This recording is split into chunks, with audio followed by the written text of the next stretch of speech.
Okay. Hi. Hi, welcome everybody. I'm Michael Mikowski. I'm the president and CEO of GINSA. We have a all-star lineup today to discuss obviously the U.S. Israel campaign against Iran today. Um, so with us, excuse me, sorry about that. I'll start with General McKenzie, General Frank McKenzie, distinguished fellow at GINSA and previous CENTCOM commander. I'll just do one affiliation, Frank. If you want to add one, go ahead. Okay, good. I got, and who has, by the way, New York Times op-ed today that I'll ask him about. Then we have General Oded Basiuk, who's another distinguished fellow at GINSA and former, excuse me, J3 head of operations of the IDF until about, I don't know, 5, 6 months ago. Yaakov Amidjor, distinguished fellow at GINSA, former national security advisor to Prime Minister Netanyahu, and then John Hanna, who's Randy and Charles Wax Senior Fellow at GINSA. So thank you, everybody, on a Sunday afternoon for joining us. I'm going to start with General McKenzie.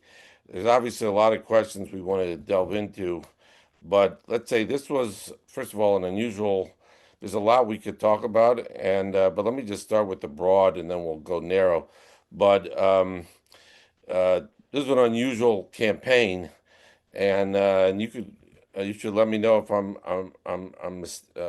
misrepresenting it, but I don't know of any operation like this that the United States has done in collaboration just with Israel. It's a bilateral campaign.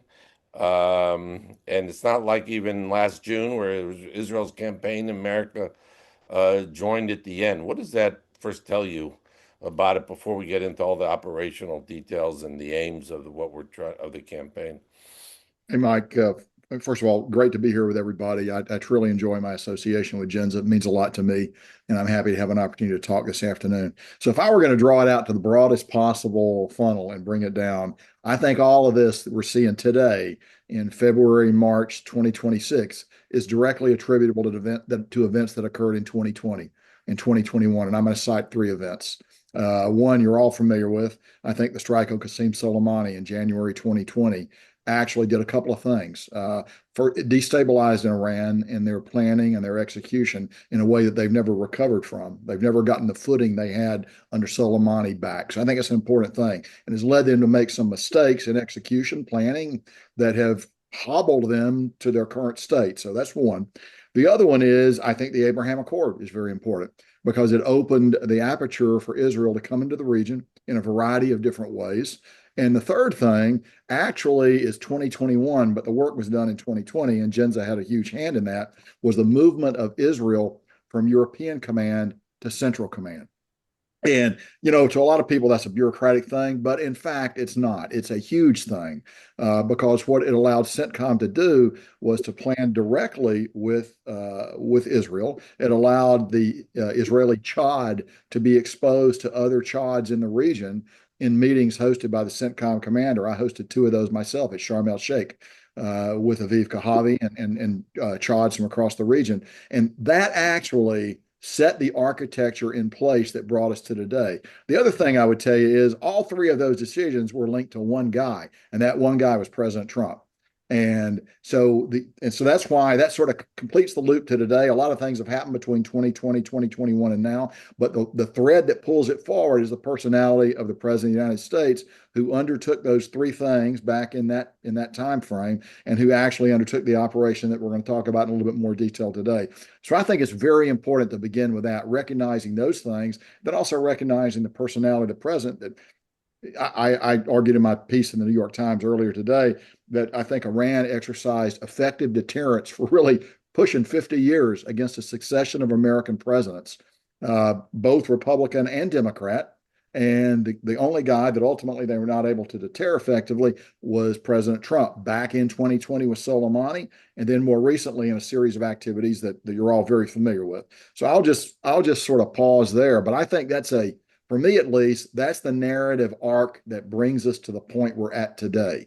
And it's tied around really the personality of the President of the United States, actions that were taken 6 years ago, actions that were taken far more recently, but all uniquely and inextricably linked to him. And I'll pause. No, I appreciate all that. That's excellent context. Framing there, General McKenzie. I think before we do get into the operation, then I'll turn to General Amidjor from an Israeli perspective, also that broader framing. How do you see it, General Amidjor? You agree with General McKenzie on that? And I agree that this is the seeds which are very much connected to the situation, but I think that it is part of a war, unfinished war. We went to war in the 7th of October 2023. We had fantastic achievements, and General Basyuk is here, and he is one of the architects of these achievements. But it was unfinished war in all the three main areas. We didn't finish the job in Gaza. Now we are going by the 20 points of President Trump. We didn't finish the job regarding Hezbollah, and we have to find a way how it will be done by the government of Lebanon or by the IDF. And we didn't finish in Iran. In some minutes at the end of the operation, we could do probably more, and the president decided to stop it because he wanted to negotiate with the Iranians and to achieve a good agreement.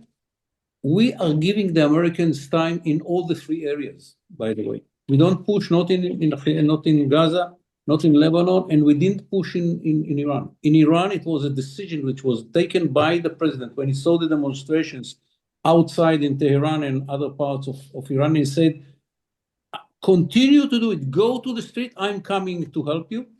And now it is his commitment. And it's very important to emphasize that this part of the war was not initiated by us. We gave the Americans all the time that they need to negotiate. Only when it is clear, what was clear for the Americans, the negotiations, as the Iranians know to do, they tried just to win time and not to give something in reality. It was understood in Washington, the decision was taken. But I think that the General McKenzie was right about the history of the beginning and the foundation of the area for that, and the moving for CENTCOM under his leadership, I think, was a very important part of it.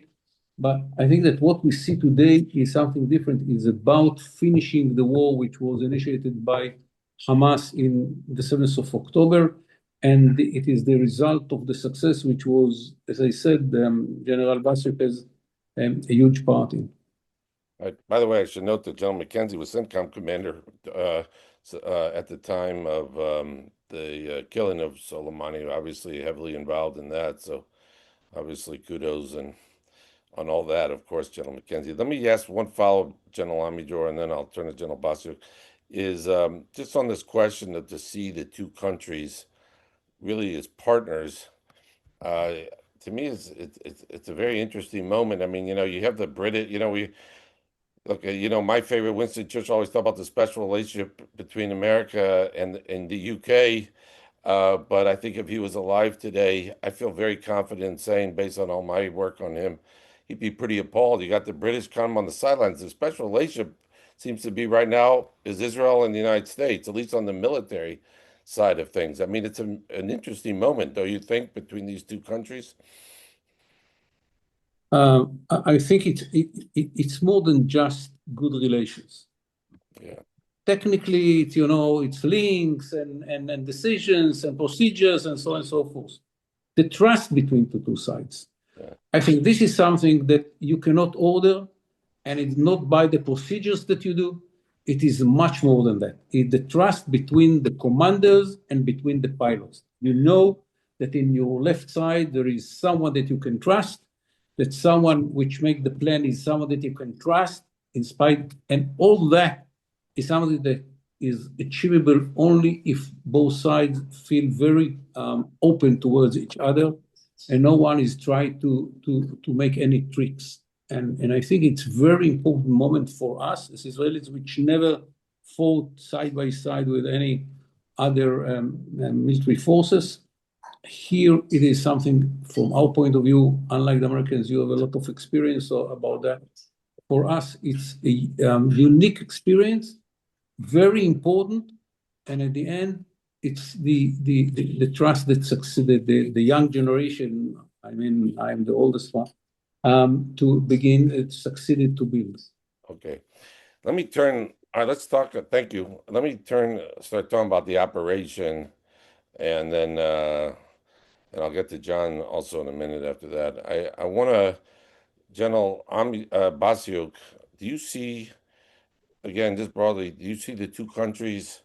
And again, I echo what General Amidror said. You were one of the key architects of the 12-day war, also the campaign against Hezbollah and Syria.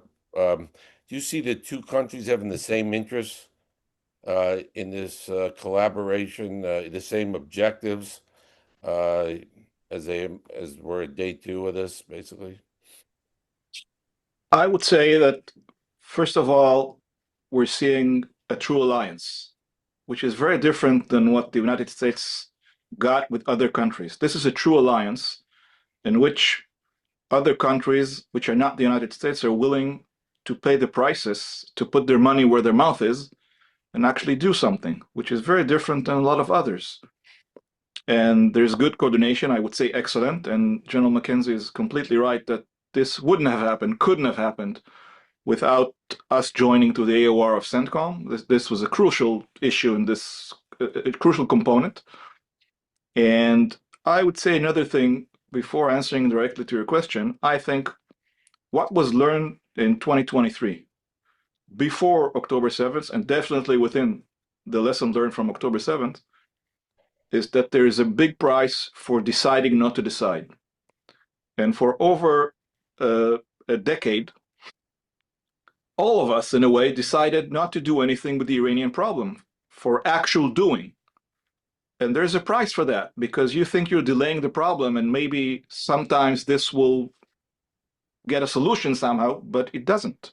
And the problem is growing and growing, and you're facing a monster called Iran that has proxies all over and are killing Americans and Israelis all over and trying to have a nuclear program. And what we're seeing here is two countries that decided to step up and to make sure that this stops. Operationally, I think we're seeing excellent coordination. We saw a very, very successful first strike, which is also always important, this kind of operations. I think it's very successful. Achievements are very good. And I think the biggest questions right now, Mike, is how and when the Iranian people will move forward and step up, move to the streets and actually do something. There's and we need to wait and see when will this happen and how large the phenomenon will be. We're watching, and we should be watching, about what is happening to the institutions in Iran, the IRGC, the Basij, and others. People are defecting or not defecting. People are moving from side to side. People are doing the job on the street. It's too early.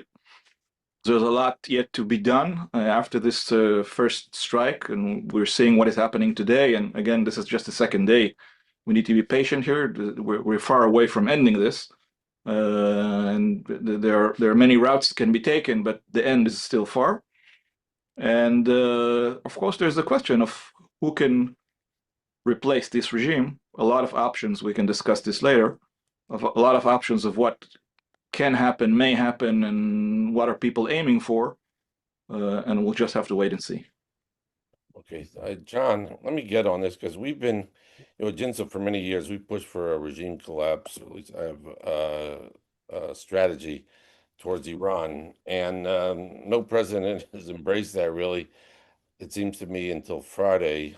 You had Trump kind of talking about it a little bit, not consistently, in early January, when the Iranian regime was, massacring its people. But I thought from Friday night speech, President Trump pretty much said that. And I thought, actually, and I don't think, maybe I'm projecting, but I thought it's kind of what we've been arguing, which is that weaken the regime in every way possible, and then you're going to have to turn it to the people of Iran to bring down this government. As he said, an opportunity they might not get for generations. And that's how it looks like to me. That's the U.S. approach, but that means an end state here in this campaign that might not be so black and white. It might, I mean, you could get lucky, or it could happen that the U.S. and Israel pounds the regime so much that then it collapses, the people rise up and take over. But it's very possible that we're just going to say, okay, we've done what we can, and now we turn it over to the Iranian people. How do you see this? And Yeah, no, thank you, Mike. I agree that you know, it's too early to know. All possibilities are open. You could see the regime crumbling. You could see the Iranian deep state stepping up and asserting some form of coherence and control. And you can see people rising up and defections occurring. But you could also see people coming to the streets and getting crushed again, getting mowed down. And the question for President Trump is does that speech on Friday night actually, has he now set a bar for success as a crumbling, a displacement of this regime, or some kind of radical discontinuity in this regime? And will anything else look like failure? I think you're probably right, though, that Trump's unique in that he's left himself an opening, that we've done everything we possibly can to degrade and weaken this regime and give the Iranian people another shot to take down this government. But if they don't do it, if that doesn't happen, he could still claim, obviously, a great success in delivering another major blow to a regime that, as he's laid out, has threatened us for 47 years and killed our soldiers and citizens.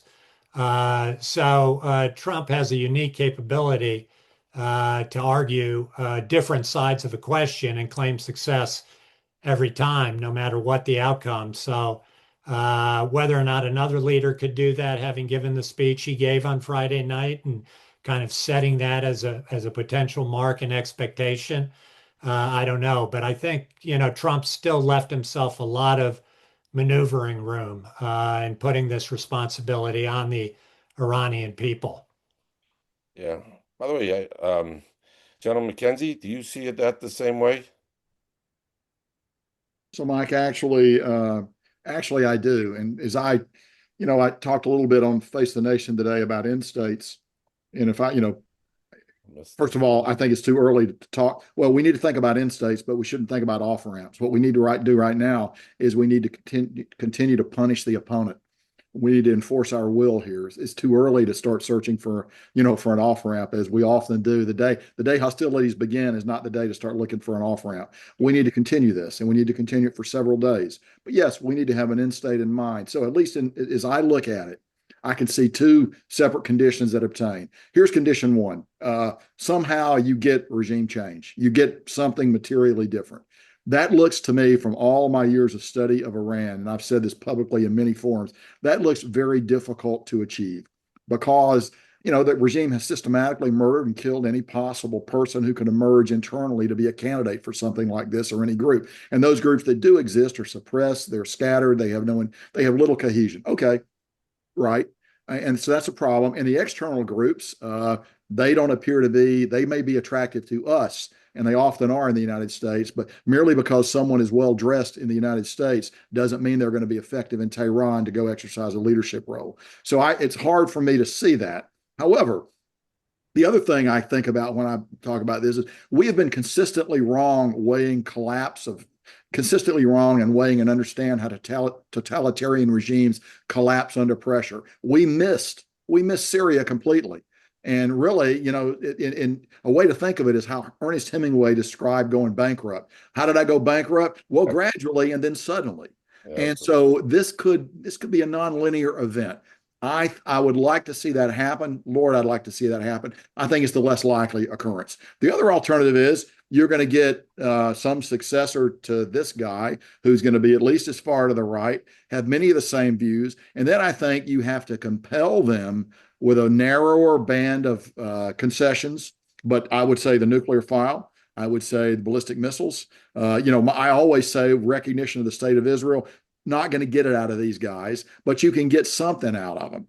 And then if you don't get it, I think you've just got to go in, you've got to continue striking until you completely destroy all the processes that exist in the state to do those things. And that's going to take a little bit of time, but it's doable. It's an inelegant solution, and it means we're going to be back in 3 or 4 or 5 or 6 months. Whenever the Chinese or the Russians get their courage up and begin to give Iran more material, you're going to have to go back in and restrike. I don't see a third way forward. I see one of those two options. I would like for it to be some form of a regime change that embraces a different approach to statecraft. But everything I know about Iran tells me it's difficult to get to that point. So I'll pause there.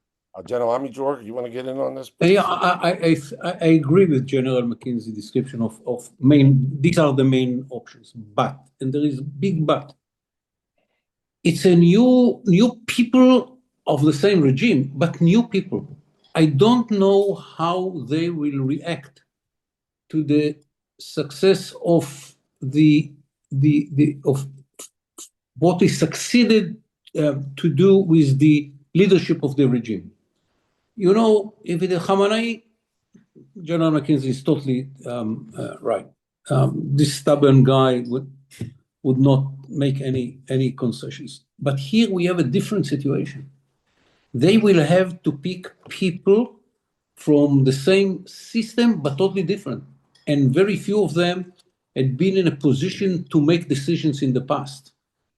And if we continue what we are doing today to put pressure on all the areas, in the nuclear, in the missiles, and on the weakening the regime, think about the newcomers to those offices, new offices, by the way, because we destroyed the old one, and they have to sit there and to see the war continuing, and they don't have any real answer. Their failure to launch missiles into Israel in a way which will make a problem to our defense system is a very important example of their failure. They didn't succeed to organize it up till now. They launched around 200 missiles, but here 3 and there 5, and never a big number that they know and we know is more problematic to our defense. When you say till today, you mean the attack on that went to Beit Shemesh, you mean? Is that what you referred to? No, I'm speaking about the whole 36 hours. The whole 36 hours that didn't succeed to make a big salvo, which is making our defense very complicated decision-making and so on and so forth. They didn't succeed. It's 5 here and 7 here and 3 here and 2 here. It's more like, I don't want to to insult them, but it is more like the Ammonites. It's not like the Iranians. And of course, statistically, they succeeded. After 200 missiles, I don't know, few launched inside Israel and make some. We lost many people, but this is statistic. It say nothing about their ability. But what important here is that the newcomer, the new guy which will come to the office, which never had been there to make decisions, will have to make decisions when the pressure of this operation is continuing without an answer. Yeah. So I want to pick up on that. General Bostic, I don't know if you wanted to say something about the previous discussion, but I'd like to get into the operational, how you see, how you look at what the U.S. is, let's talk about Israel for you, what Israel is trying to achieve today and what you think they're going to try to do tomorrow, and then address what General Amidjor just said, that suggests maybe in sports terms, this might be the second or third string in charge right now on the Iranian side, because Israel killed the first and second string. So if I combine what General McKenzie and General Amidjor said, what we might see is a change of regime and not exactly a collapse. It's a possibility because of, I would say that a change in the regime, there's many faces for this. There are many pictures that you can picture. Amidjor said that in a way. It could be the opposition within the revolution, within the Islamic revolution, like someone who is in the system right now, but he is an opposition that he is more moderate or something, and will be willing to take it or to be in charge or to take the decisions. It could be whole other guys. I also agree that I don't think that this is something that's someone is coming to the United States. It probably would be someone from the inside of the system. But it's very hard to forecast. But I would say there are many, many ways that we can see a regime change. It's not only that everything collapses and something new is coming. There are many in between, and we might see these, and it will take time. And I think Prime Minister Netanyahu and President Trump, who are aiming for this, but are discussing or phrasing more the phrase of conditions for a regime change, and not specifically the way the regime change will look. So this is very important. Yeah. Operationally, I would be very careful here, but I would say we saw great success with the leadership, both military and political echelon, which is very good. And you can see the decision making right now is, as Amidjor said, it's the best that the Iranian could hope for. Many mistakes, I think, are being done, but we should be modest because there will be prices for us to pay, as we saw in the last 24 hours. We're seeing air superiority very close to be achieved or being achieved. We're seeing a lot of strikes in Tehran on Basij and IRGC targets. I think we're going to keep on seeing this, and I think we're going to see 2 or 3 efforts continuing all the time. This is leadership, what's left of it. We're going to see air superiority all the time. This is a continuing effort. You don't just get it and leave it. You need to work on this all the time. And what is very important for the United States forces in the Middle East and for the Israeli citizens, my family and others, and Amidjor, is the hunting of the launchers and the missiles to make sure that the numbers that are being launched, the numbers are going down, which is very important. The Iranians, I think, will try to ration this and to do it in small scale to have, prospects to do this in longer term. And what we're starting to see now, we'll start to see large-scale bombardment on Tehran, on the infrastructure, what is left from the nuclear program, which is not much, and what is being restored and being rebuilt within the ballistic missile industry, which is for Israel. You have asked me about the goals. For Israel, this is a very important thing. And now the question, when we look at the future, is if this will be the end of it, or there will be a part 3 in this war, which is not good maybe, but might happen. So I think we're going to see all of these.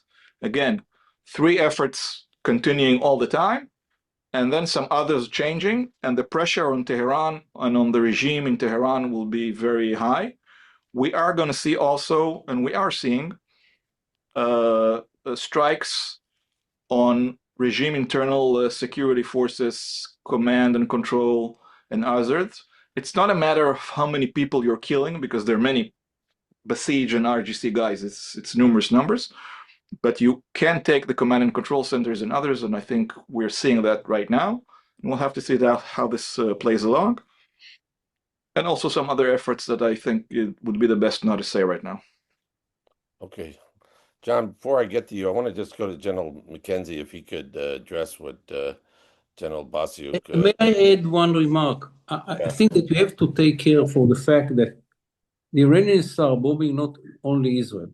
It's Saudi Arabia, the Emirates, Bahrain, Kuwait, Qatar, and the reaction for that might surprise us and the Iranians. Because it looks like the Iranians try to put pressure on the Americans through these countries, that they would say to the Americans, stop it, they are bombing us. It might lead to a totally different situation. And there are some rumors in Saudi Arabia that they will say, if you continue, we will join the Americans and the Israelis. And I'm not sure that this is what the Iranians had Yeah, in mind, and we have to see what will be the reaction around the world. I completely agree. I think the Iranian made a strategic mistake here, which was very, you could see this coming, but this is a big mistake from their side, and good, maybe in a way good for us. Not as good that people are getting bombed, but it's good that I think the Arab world understands that no deals can be done with the Iranians actually, and you have to step up. And I hope this will happen. All right, so I was going to Mackenzie, but John, since that's where this conversation is going, why don't you address that, given all your experience with the Gulf and everything? Were you surprised the Iranians were doing that?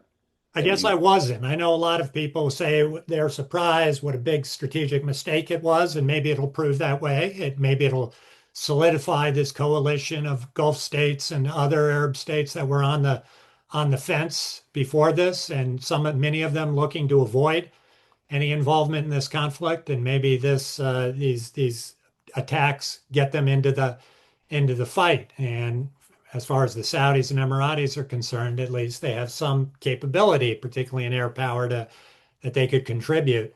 But I wasn't surprised, because I do think once this thing becomes existential for the Iranians, once it becomes defined as a matter of regime survival, I think they just think they have to go all out and really inflict as much damage, as much pressure, operating not only against Gulf targets, and in the Gulf, in a place like the UAE. These places have fashioned a model for 50 years of being a bastion of stability, safety, economic prosperity in the Gulf. And to have these drones and missiles, flying so close and doing and inflicting damage is a real shock to the system. They haven't had to really be through this in this intensity before. I spoke to somebody just today with the shutdown of these airports, and with the ports being closed, with the straits right now being Straits of Hormuz being kind of paralyzed for the moment. Hopefully that won't be very long, but they went to the grocery store today, and you can't find beef, chicken, fish. The stores have been raided, and there's a degree of panic, obviously, and not a lot of communication on how they're going to solve all of this. Now, the Emiratis got a serious government, and I'm sure they'll get on top of it and work with the United States and Saudis and others to figure out solutions. But I wouldn't underestimate the level of shock this is for some of these societies that haven't been through this before.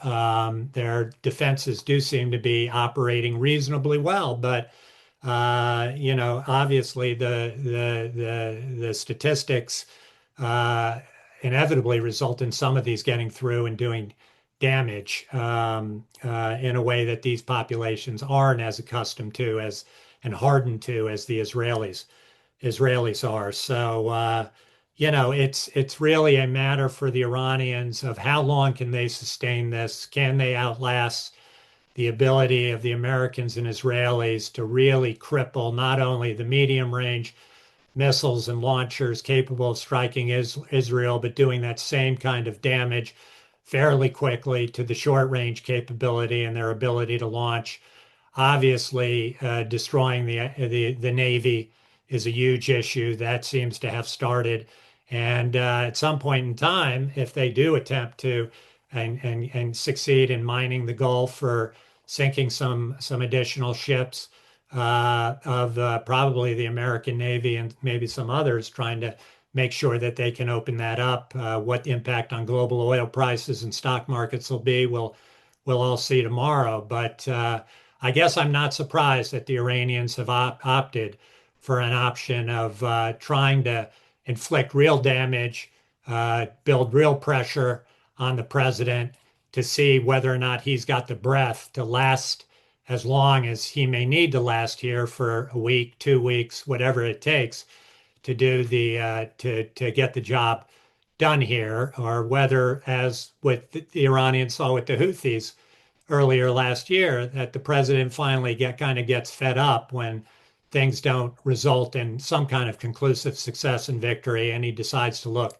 for an exit ramp. But I think it's a matter of Iranian desperation, but I think they see the stakes as relatively existential at this point in time, as a real matter of survival, particularly after the speeches by the president and prime minister, and obviously the decapitation strikes yesterday.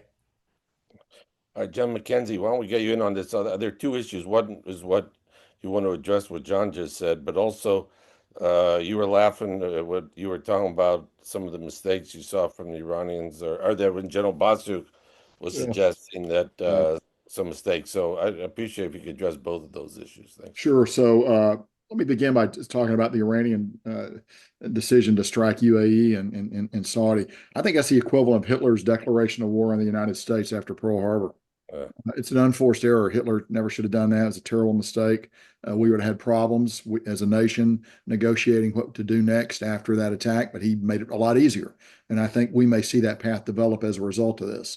I also acknowledge it will put pressure. It will have there's a negative effect to that too. And I agree with those comments as well. Let me just talk about the missiles for a minute, because that's one that I spent a large part of my professional life thinking about. And I'm going to be excited to see how this pans out over the next 120 hours or so, 120, 144 hours.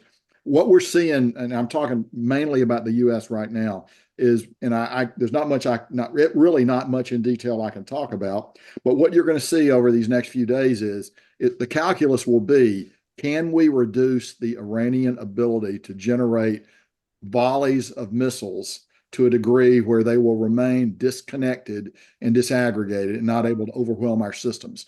And you'll be able to see it if they if you're going to strike Al Udeid, you want to hit Al Udeid with 120 missiles. They have not been able to do that. They've been able to hit Al Udeid with much smaller strikes. And of course, every once in a while, something gets through because nothing is perfect, but you're not going to be able to overwhelm our system. And the places that can be overwhelmed, Israel is a more difficult problem for them because of distance, for a variety of reasons that we're all aware of. But, Al Udeid, Al Dhafra, Manama, Kuwait, Arif Jan, those places right along the Gulf, the Iranians do have the capability to fire large numbers of relatively short-range missiles and rockets, and they have not been able to do that. And CENTCOM is working very hard to ensure that they do not regain the capability to do that. And that's a question of striking missile storage areas, transporters, although not all these missiles require transporters, as you're well aware. I would argue the underground facilities are great. You can't move. We'll get you in an underground facility. They should dig more. I would encourage the Iranians to do that. But go after those facilities. You go after the transporters. You go after the launch sites. And you go after the command and control. You go after the parking lots where people are parked to go to work for these facilities. There are a whole lot of things that we've been looking at for many years in order to do this. What it requires, of course, and what we always struggle with, was air superiority and freedom from the air defense systems. And we appear to be on the cusp of achieving really both those, even in the Tehran-Isfahan corridor, which means out in the hinterlands where we're going to be doing a lot of this work, it's even going to be more pronounced. But we used to go to elaborate lengths, and I can't say much more about it, to look at jammers, stealth aircraft, non-stealth aircraft, pairing them up into hunter-killer teams. We're doing that now. But the goal has to be, and this will become very clear, in the next few days, are we able to prevent the Iranians from massing those fires? Because as has already been noted, if we can keep them uncoordinated at small volley counts, we will be able to catch them on the other end a lot more efficiently. And as you all know, it's a lot easier to kill that guy before he launches rather than to get him on the other end. When he's descending, he might be able to deploy penetration aids. There's just a lot of, and he's going to land somewhere. Even if you hit the rocket, you're still going to get the warhead descending to Earth, and you lose control over where it's going to go. So a lot of things militate for us to try to solve this problem. This, in my view, and when I was the CENTCOM commander, this was the essential calculus that I looked at. If we're going to fight Iran, can we do this? And we were talking about doing it in all the BMOAs, the ballistic missile operating areas, although we're focused on the South now, because that's where the high volley count rockets are that can do grave damage to not only our bases, but also to cities like Riyadh, cities like Abu Dhabi, Dubai, Manama, and other cities that are uniquely vulnerable to these kinds of attacks. So that's sort of, that I'm sure that has Admiral Cooper's total and complete attention right now as they work that. So here's the other thing. We talked about it a little bit, what's going on at sea. So I think the nuclear weapon for Iran here, if you will, is to mine the Strait of Hormuz. If they do that, first of all, they'll cross a Rubicon that would be hard to come back from. Second, that would have a significant effect on international commerce because of the hydrocarbons that move through there. They have practiced doing it. They have a lot of mines. They have some very sophisticated mines. It is my understanding that we have struck some of these targets. And so, what are the targets that you strike? Well, you strike the places where they store the mines. Some of those are underground. We can still get to those. Warehouses where they are stored, the places you load mines, the ships you put the mines on, and the command and control facilities associated with that. We've done some striking of that, but my understanding is right now we're going after higher priority targets. So maybe we'll come back. We may be visiting those targets right now. I just don't know. I'm not read into that. But I think we want to prevent the Straits of Hormuz from being mined, because I'll tell you, the United States' mine clearing capability is, and I'll use this word advisedly, it is modest. And I'll just leave it there. It's modest.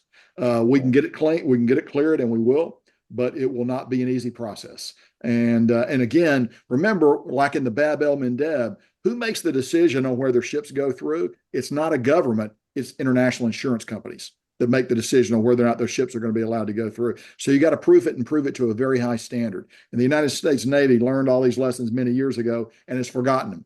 I'm sure now we're going to possibly have to relearn those lessons here in the days and weeks ahead. So I'm going to watch very closely what happens there. The other thing I would argue is we ought to sink the Iranian Navy just to check the box. I mean, there's no reason for those guys to be around. We ought to go after that intelligence collection ship down there in the Red Sea.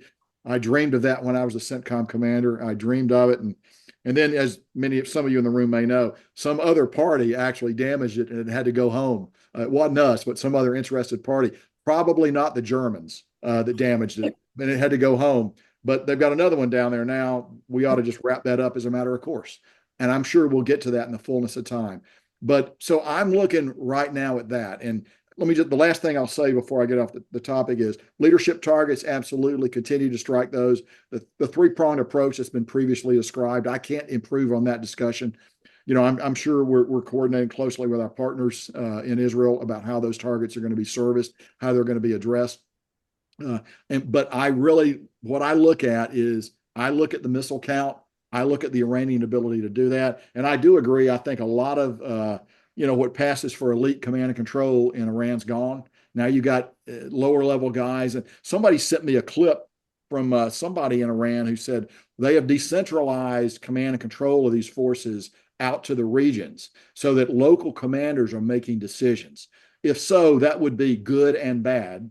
It would be bad because they can't control them anymore. And if you reach an agreement to stop shooting, may have trouble getting down to them. It's good because they're going to have less information. They're not going to be able to do targeting as well as or as effectively. But there's I want to look, and I would recommend we all look over the next few days to see how robust that Iranian national command and control system is in terms of its ability to generate targets, packages for these missiles. So we're entering, I think, the decisive period of the war for me, which is why this morning on CBS, and I'll say it again, this is not the time to think about off-ramping. This is the time to think about imposing our will on the enemy.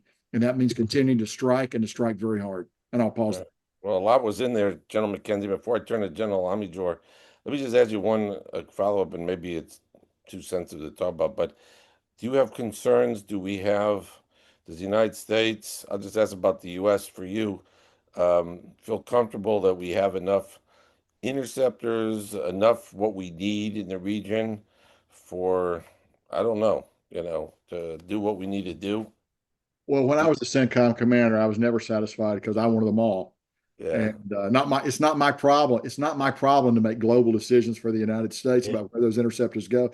All I wanted was all of them, and I wanted them all in CENTCOM. So I'm sure Brad Cooper is screaming for more. We have expended a lot of interceptors. I go back to the point, you want to get to these weapons before they launch, because even if you're having success with your interceptors, you're right, you have a finite stock of interceptors. They are very, very expensive. You want to get on the other side of the cost imposition curve, and the other side of the cost imposition curve is to get them before they launch, get them in stockpile, get them in those caves, blow the caves up. And again, I would repeat something I said, we should encourage the Iranians to dig fixed deep silos for their missiles. That's a myth that's safe. Nothing's safe. If you can't move it, it's going to die. So we should want them to be in fixed locations. That's good for us. Over. All right, John Lamijor, John McKenzie just said a lot of very interesting things, but how do you see on the operational side, from your standpoint, how it's been after this period of time, and what we need to do, both the parties need to do? Oh, you're muted, General Amijor. Yeah. I spoke today here in Israel in the media, and I said that if there is one thing that we should do is to continue and be very aggressive, not to stop, not let the other side to reorganize, and to push wherever we have good targets, and to do it with a combination with the Americans. They will take their share, we will take our share, but it's very important to continue the momentum and not to let the other side to feel that he can stop or ease the pressure on its systems. And the more that we neutralize their ability to launch missiles into Israel, the more that we and the Americans can minimize the number of missiles that they can launch into their neighborhood, the more that we will destroy in the area of the facilities of the both nuclear and the ballistic missiles and all the targets that are making the regime weaker regarding the need of the regime to oppress the next wave of the opposition. These are the areas in which we should not stop and all the time put pressure on the Iranians. The more the Iranians understand that they cannot launch, the more they understand that they cannot stop us from totally distract their nuclear and ballistic projects, and the more they understand that they are slowly losing the ability to control the forces that are needed to oppress the opposition, the chances that they will ask for a ceasefire in which we will be ready to compromise, really compromise, not what they thought before the war is coming, and the chances that the opposition will come out of back to the street and will try to topple the regime is high, when it will be understood in Iran that the regime is very weak. And this is very crucial. The problem is that we don't know how to measure it. And you never know when you reach the slowly, and what was said by General McKenzie, and suddenly it collapsed. You don't know where you stand relating to this process of slowly, and at the end it's a cliff that they have to jump from. So we have to continue the pressure. This is the only advice that I can give, and not to think about the day after, to think about what will be, who will be, blah blah blah, all this nonsense. Continue the pressure as much as you can, and if you can, do more. Okay. All right. Let me just. We only have about 10 more minutes left, so about another round of everybody at the most. But where are General Basyuk? Given where we are so far, I think General McKenzie laid out where he sees the U.S., what they're going to be focusing on. You see kind of a division of labor here between the two parties. What do you see Israel doing in the next few days? And first of all, do you think this alliance of Israel and the United States has exceeded expectations so far? And how do you see what is Israel going? Are they going to just keep hitting the missile sites, keep hitting, or at a certain point in the leadership? Are they going to start pivoting? They're going to start hitting more of the nuclear sites that maybe some people have brought up, Pickaxe Mountain. How do you see the next few days going? So first of all, I think that again, the beginning was excellent, and it was part two of what happened in June and the conditions because of what happened in June are better because of very low capabilities of air defense that the Iranians are left with, and a bit lower capabilities within the ballistic missiles, although they do have big numbers. And as Mackenzie said, this is something that we all have to pursue all the time. This is an ongoing effort. I think we are going to see the way it was so far. It's been great coordination, amazing. And I think we're going to see the two military forces keep on doing each one of them using their special thing that each and every one of these forces can do. The good intel, the precision, the quantities. Israel has a lot on the ground here, on the ground, not meaning in Iran, but capabilities to put bombs in the right places in Iran.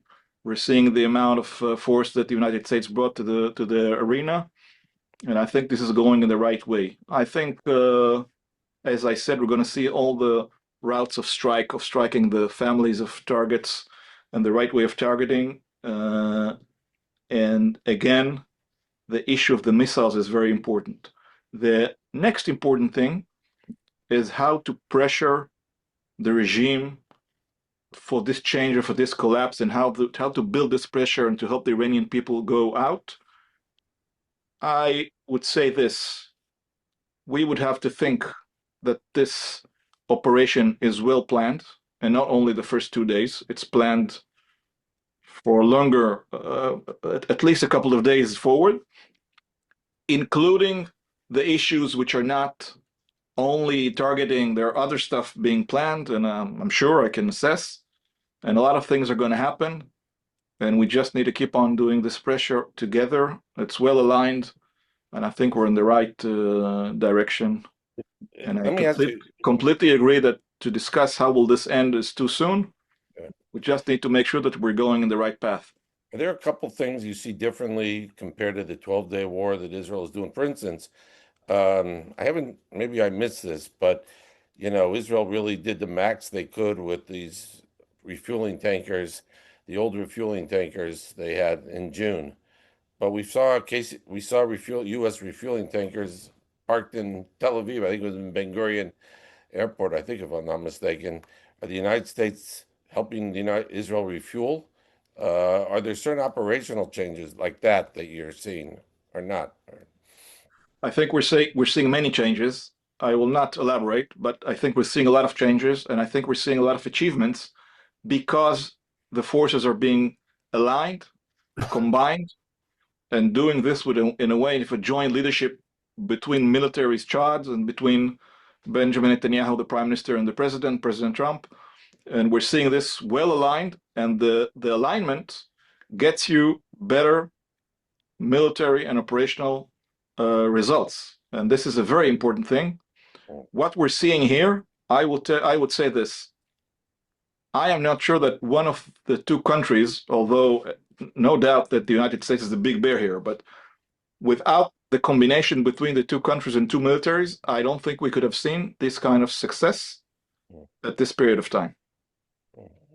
This is something which is unique for this situation. I mean, operationally. How will this play strategically? There's time to go. And I think General Mackenzie has a lot of, well invested in this, and also JINSA. And this is something that I would like to acknowledge here. By the way, General Mackenzie, I'll remind everyone, you wrote a paper that we circulated. You wrote a paper for us about a year and a half ago on our force posture and about our basing in the region. And you said then, this was, I think, September of, so what is that, 2024, I guess.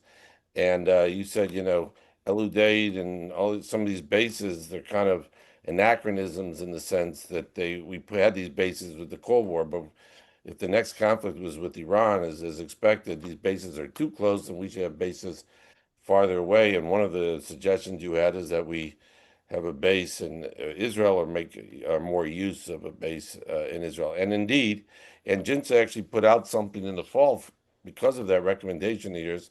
We had a couple of retired U.S. Air Force generals, now Marines, who we brought out to the region.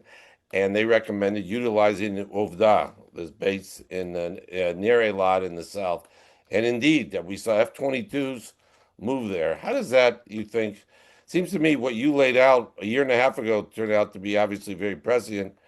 But how? I mean, I know it just may be an interesting, but it's one of these changes we didn't see in June, of course.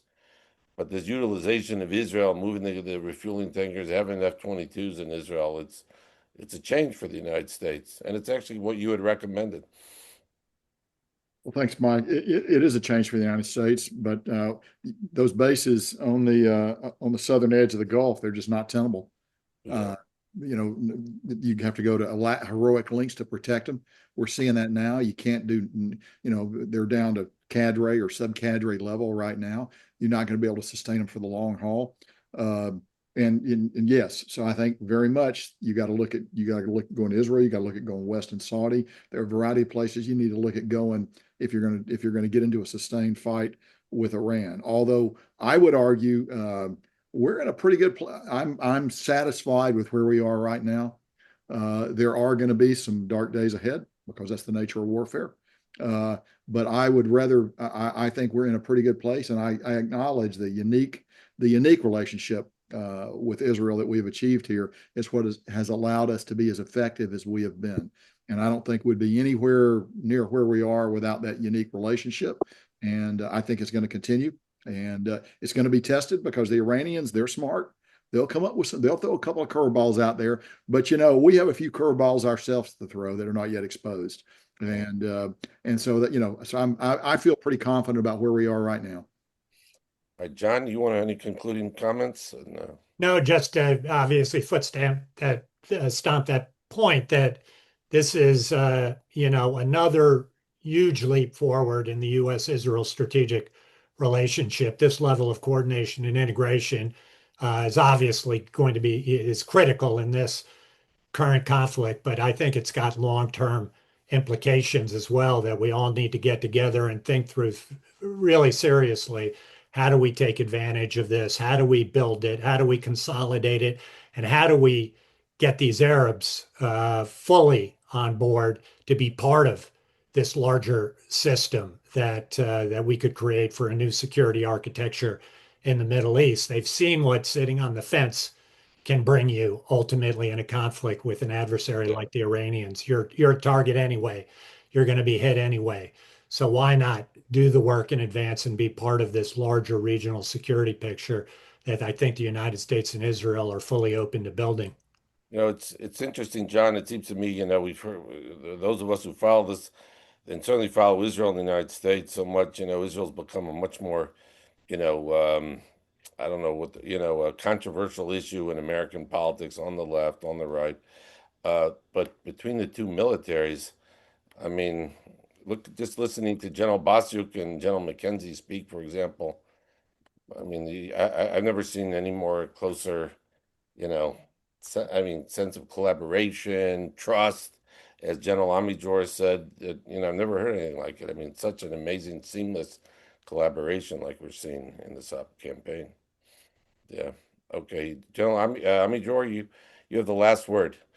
The last word that we should continue together. The more that we will do it together, the better in the future. Yeah, or in Hebrew, it was one of the mottos in Israel after October 7th was Yachad Nenatzech, right? Yachad Nenatzech. Together we will win. Right, and that was talking about internally, but it seems to me now we're talking about the two countries, so the United States and Israel. All right, on that upbeat note, I want to thank all our guests, General Amidjor, General Basyuk, General McKenzie, John Hanna. Thank you very much for joining. I appreciate everybody joining us today on a Sunday, and just keep following, looking at your emails as we'll do more of these webinars. We'll continue these webinars in different parts of this war as it continues. So. Thank you very much, everyone, and I wish everybody a good day, and in Israel, a good evening. Thank you. Thank you very much. Bye. Good night. Night. Thanks.